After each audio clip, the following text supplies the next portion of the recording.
Disney, what are you guys doing? I mean, come on, we love you. We all really do, but paid fast passes? I mean, come on. We thought you guys were better than this. Or is that just a thing in the past too?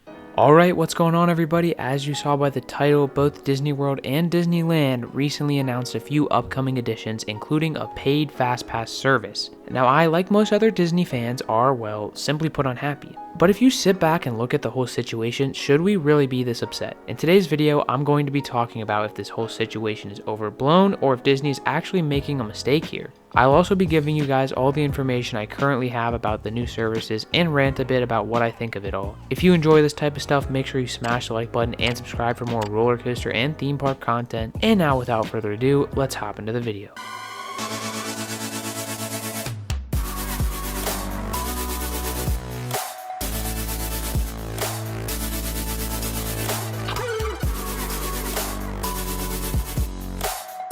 Before we get into the new services, I'm going to give you a quick rundown of Disney's Fastpass system pre-pandemic. Disney was pretty much the only theme park chain with a completely free Fastpass system, and I can speak for most of us when I say it was amazing.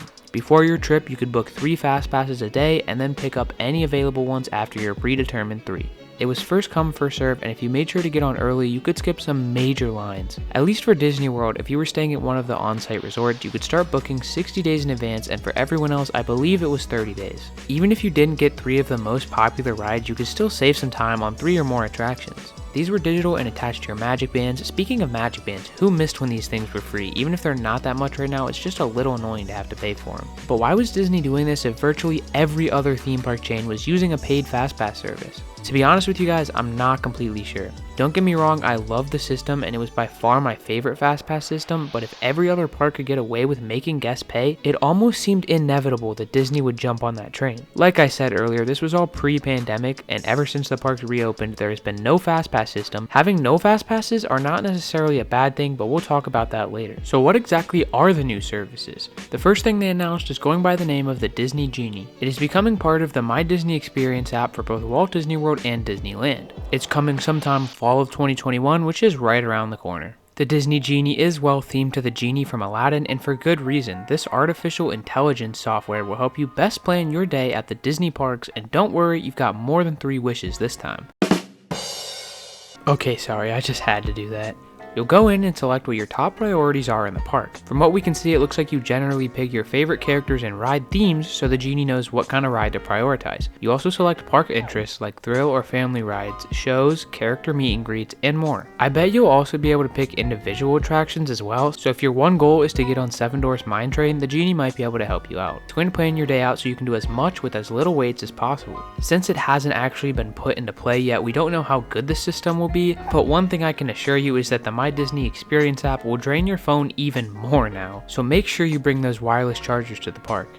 The main thing I'm excited to see from this is the forecasted wait times. The app will use its existing knowledge of the parks to guess how long wait times will be throughout the day. This will help you know when you can hit certain major attractions with minimal waits. This could either be awesome or kind of a flop.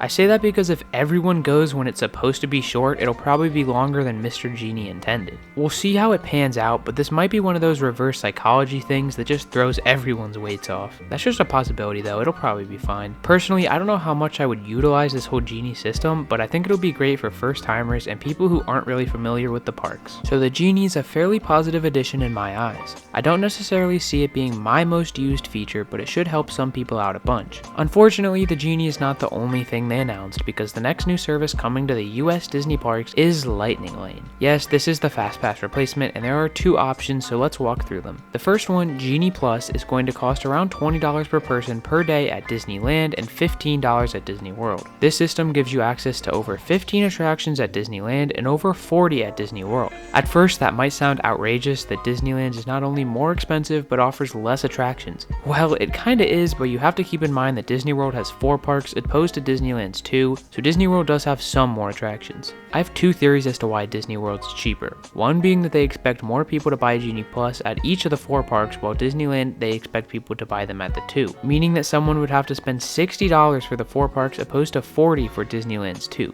So in theory they'd still make more money from Disney World. This option would mean that they're being somewhat reasonable and actually trying to save people some money, which is almost hard to believe right now, but I think it could be a factor. My second theory is because Disney World has a lot more tourists opposed to Disneyland having more locals. They both have plenty of each, but typically locals wouldn't buy fast passes if they go often, so if they're expecting less people to buy Genie Plus at Disneyland, maybe they're raising the price to make up for this. But hey, I'm no expert on all of this, so that's just a theory. Now you might be thinking 15 to 20 bucks isn't awful, but you don't just get access to all the rides. Oh no, you have to schedule each individual ride. So you can get one of the major rides in the morning if you buy Disney Plus early, then schedule different ones after each Fastpass. This all seems annoying and a little weird to me, but only time will tell how it works out. Genie Plus also gets you PhotoPass for the day, along with a few special audio and augmented reality opportunities within the parks. So if those are your type of thing, then Genie Plus could be more reasonable. The second option is the individual attraction system, aka the pay per ride system. If you buy this, you'll enter the same line as people who bought Genie Plus, and in case you're wondering, these services will be utilizing the old Fastpass queues. The Fastpass systems are now known as Lightning Lane, like I said earlier, so both services will be using those Lightning Lane queues. This is basically the system Disneyland Paris is adding, where you pay for each ride you want Fastpass for. You will still have to schedule what time you're riding the ride you pay for, but unlike Genie Plus, you won't have to worry about if the ride is available. This is because if you pay for the service, you get into that line no matter what, just at whatever time you get it. But there is a catch to this too. You can only use it on 2 attractions a day, and they only offer them for rides with high demand, which makes sense. I suppose it makes sense that you can only use 2 a day as well, because at that point it starts to cost more than Genie Plus would. These are actually limited as well, so even though you get in the queue if you get your hands on them, they have to not be sold out first. I don't really see these individual passes selling out too much unless it's like an extremely busy day or something, but we don't know how many they'll be offering. If you're interested in using Lightning Lane, you might want to buy it early just to be safe. You can buy these early in the morning before you go to the park, but you have to buy them the day of. At Disney World, you can use the Lightning Lane system at the 4 parks, and Disneyland, you can use it at both too during the day you have them, so park hopping will be good with Lightning Lanes. Okay, now that we're done with all the info, what are people thinking about Lightning Lane? Well, let's just say Disney isn't enjoying the comment sections right now. Here's a few quotes just to see what I'm talking about. No longer gas your wallets at a theme park. That really hits the nail on the head for what a lot of people are complaining about, but let's take a look at a few more. So what we got for free before, we now have to pay for. One, just to get in line, they're talking about a mission, and the second per ride for a fast pass, as if I don't already pay enough. Wow. I mean, a lot of people just aren't happy that the fast passes they've been getting for free for years are now an upcharge. And finally, we already pay enough to be there, now pay more to actually ride the rides you want? I love Disney, but this seems like it's all about the money. The average family cannot afford to go to Disney and stay at a Disney resort. Pretty sure this is not how Walt wanted it. To fans of the Disney parks, it just seems like they're giving us less bang for more buck, and who would be happy about that other than the people in charge making the money? This leads a lot of people to start pointing fingers at Bob Chapek, Disney's CEO, and claiming he's straying further from Walt's dream. I do think Walt would have wanted Disney to be more about experience than money, but then again, I sadly can't ask the man. Going back to that last statement, they are actually overreacting a little because they said this: we already pay enough to be there, now we have to pay more to actually ride the rides you want. I agree with the first part that Disney guests already pay enough, but you don't have to pay for the rides you want to ride. You'll simply just have to be a bit more patient with the standby queues. So is everyone overreacting? Only somewhat, because we can still have fun enjoying the parks and rides we love, but with a bit longer lines. I think it won't affect the overall experience as much as everyone's saying, because you can still show up early and try and get on the most popular rides early in the morning. And most of us are used to only having 3 fast passes a day, and so we still wait in plenty of lines at Disney World.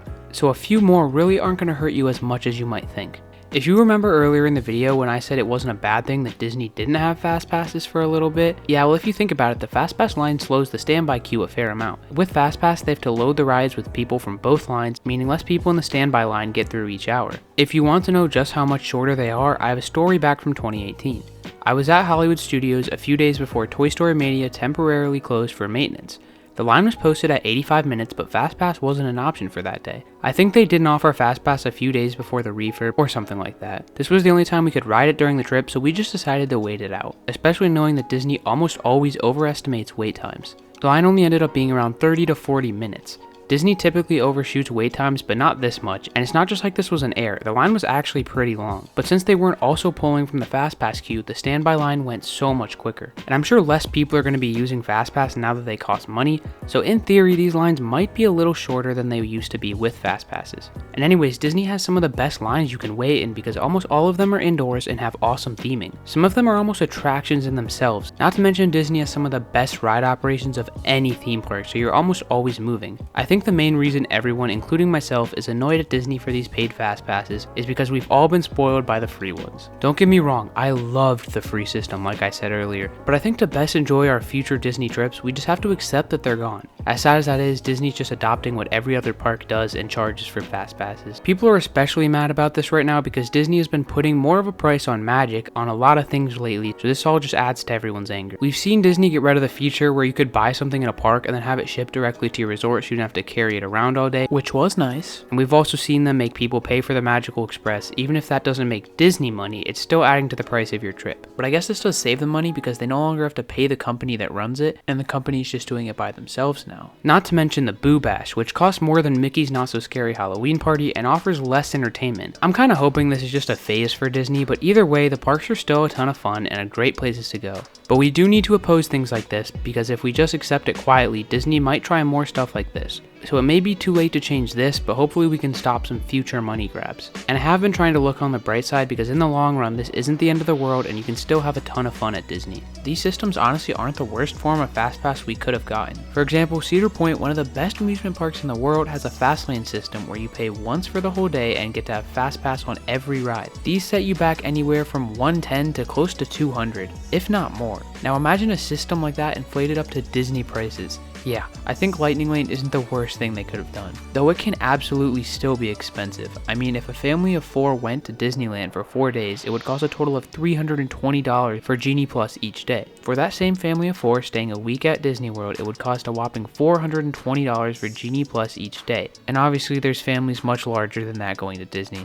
This is more expensive than a park ticket, and I think most of you won't be buying this. I sure wouldn't. Personally, I'm against paid fast passes and will just wait in the standby queue when I go to parks. If there's 1 or 2 major rides that you really want to get on and for some reason they have over a 2-hour line, you could just use the individual attraction system, but the prices for one ride on this could be similar to the whole of Genie Plus, so I'd say Genie Plus is probably the better option usually. Unless there's the one ride, say Radiace or Spring Racers, that you really want to get on and Genie Plus is out of it, then I wouldn't recommend the pay per ride version. The main group I see utilizing these are young adults who don't have kids and who are with a group of friends. If I was with my friends on a busy day, I wouldn't be opposed to spending just $15 to skip some lines if I wasn't paying for a whole family and meal plans and resorts, etc. There will definitely be some families who splurge as well, but if you can tolerate the waits, I just recommend saving the money. And like I said earlier, if less people use this system, the standby queues will go faster than when Fastpass was around. Disney won't mind if less people are using Fastpass than before because they weren't making any money before, and if even one person bought this a year, which obviously it's going to be a whole lot more than that, they would still be making more money from it than they were previously. Of course they're trying to make more money, and in the long run this will get us more additions, so it is good, but there's also a line that you shouldn't really cross as a theme park, and it seems like Disney's starting to like to linger near it. The company has pretty much recovered from their pandemic losses, and it seems like they're using this time to experiment some cash grabs that they wouldn't have before. They noticed how accommodating guests are with social distancing and masks, and that people would still come to the parks. Like I said, I don't think this is the end of the world, and I hope this is the worst cash grab type change that Disney does, because if there's anything that really upsets people more than this, I'd be shocked.